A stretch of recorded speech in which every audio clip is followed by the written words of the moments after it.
தானியேல் தீர்க்கதரிசியின் புஸ்தகம் 3 அதிகாரம் 14 19 வரைக்கும் வசனங்களை வாசிங்கள். அதாவது தேவபக்தியாய் வாழ்கிறதான வாழ்க்கை என்பது இப்பொழுது உள்ளதல்ல.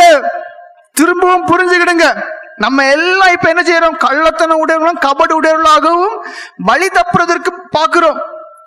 பரிசுத்த வாழ்க்கை என்பது இப்பொழுது உள்ளது மாத்திரமல்ல, பழைய ஏற்பாட்டு காலத்திலே இருந்திருக்கிறது. வாசிங்கள். நேபுகாத்நேச்சார் அவர்களை நோக்கி, சாத்ராக், மேஷாக், ஆபேத்நேகோ என்பவர்களே, நீங்கள் என் தேவர்களுக்கு ஆராதனை செய்யாமலும், அதாவது பாபிலோனுக்கு பிரதானிகளாக இருக்கக்கூடியவர் தான் சாத்ராக், மேஷாக், ஆபேத்நேகோ. அப்ப இந்த 3 பேரும் வணங்கவில்லை என்ற செய்தி ராஜாவுக்கு வந்து விட்டது.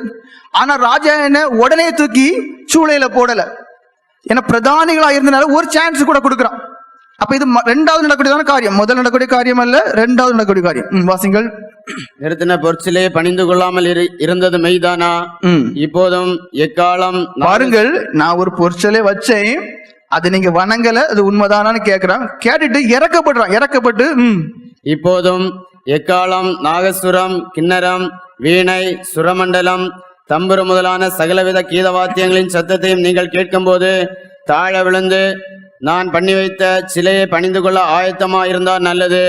பணிந்து கொள்ளாதீர்களே ஆயில் அந்நேரமே எரிகிற அக்கினி சூளை நடுவிலே போடப்படுவீர்கள். உங்களை என் கைக்கு தப்பிக்க போகிற தேவன் யார் என்றான். சாத்ராக், பாருங்கள், வேற ஒண்ணும் இல்லை. அதாவது அதுக்கு பிறகு அவங்க யாரையும் வணங்கிட்டு போட்டு முக்கியமான ஒரு காரியமாகும். அந்த ஒரு நேரம் தான். அதுக்கு பிறகு அவங்க கேட்க போறதே கிடையாது. அந்த ராஜா கேட்க போறதே கிடையாது. கொஞ்ச நேரம் தான். என்ன செய்யணுமா? நீ பணியணும். அதுக்கு என்ன பதில்? சாத்ராக், மேஷாக், ஆபேத்நேகோ என்பவர்கள் ராஜாவை நோக்கி, நேபுகாத் நேச்சாரே, இந்த காரியத்தை குறித்து உமக்கு உத்தரவு செல்ல எங்களுக்கு அவசியம் இல்லை. அதான் முக்கியமானது. ராஜாட்டே சொல்றாங்க, உமக்கு தெரியும். என்ன தெரியும்? நாங்க யூதர்கள் என்று. அந்த யூதர்களிலும் பக்தி வைராக்கியம் உள்ள யூதர் என்று தெரியும். அது தெரியும். நல்லா புரிஞ்சுக்கிடுங்க. நாங்கள் யூதர்கள் என்றும் மற்றவங்களை போல அங்கேயும் இங்கேயுமா உள்ள யூதர்கள் கிடையாது.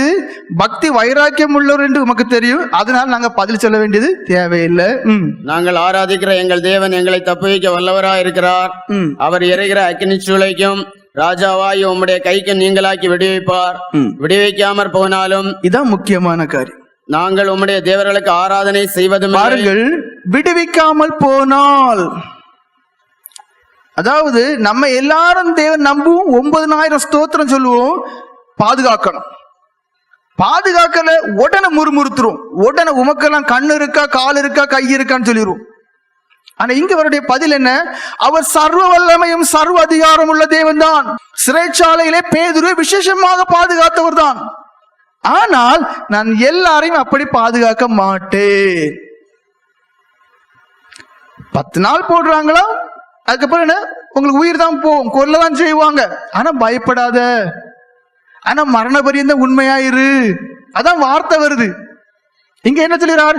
எங்களுடைய தேவன் செங்கடலை பிளந்தவர் எங்களுக்கு தெரியும், கண்மலையை பிளந்து தண்ணீர் கொடுத்தவர் எங்களுக்கு தெரியும், அவர் விடுவிக்க வல்லவர் தான்.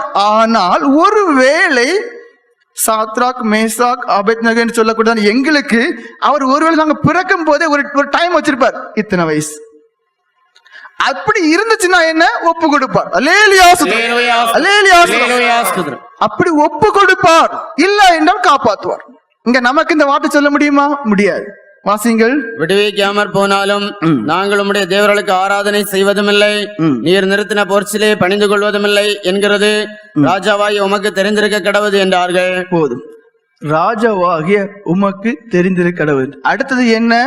இப்படி காரஸ்வரமா சொன்னதால பயங்கர கோபம் 7 மடங்கு அதிகமாட்டு அந்த தீய சூளையில் அதிகமாக்கி உள்ள போட்டாங்க.